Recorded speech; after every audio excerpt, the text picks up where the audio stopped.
संतों की टोली उसी घर में ठहर गई। कुछ संत मन में संकोच लिए बैठे रहे, लेकिन मुखिया संत निश्चल भाव से ध्यान में लीन हो गए। रात गहरी होती गई और कीर्तन की मधुर ध्वनि उस छोटे से घर से निकलकर पूरे मोहल्ले में फैल गई। युवती, जिसका मन वर्षों से बोझ से दबा था, पहली बार इतनी शांति महसूस कर रही थी। उसने अपने घर के सभी दीपक जला दिए, जैसे अपने अंधेरे जीवन में उजाला भर रही हो।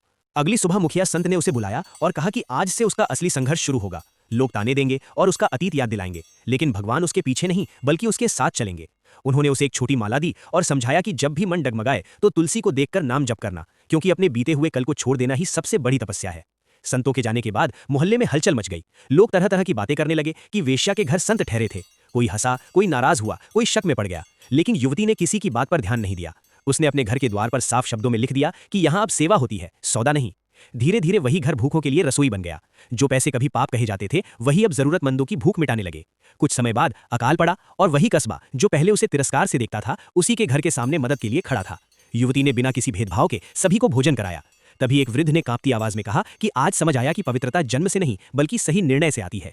युवती की आंखों से आंसू बह निकले, लेकिन ये आंसू पश्चाताप के नहीं बल्कि आत्मिक शांति और उद्धार के थे। उसी शाम तुलसी के नीचे बैठकर उसने मन ही मन भगवान से कहा कि आज पहली बार उसे खुद से शर्म नहीं है। अगर कहानी अच्छी लगी हो तो वीडियो को लाइक करें, शेयर करें, कमेंट करें और चैनल को सब्सक्राइब करना ना भूलें।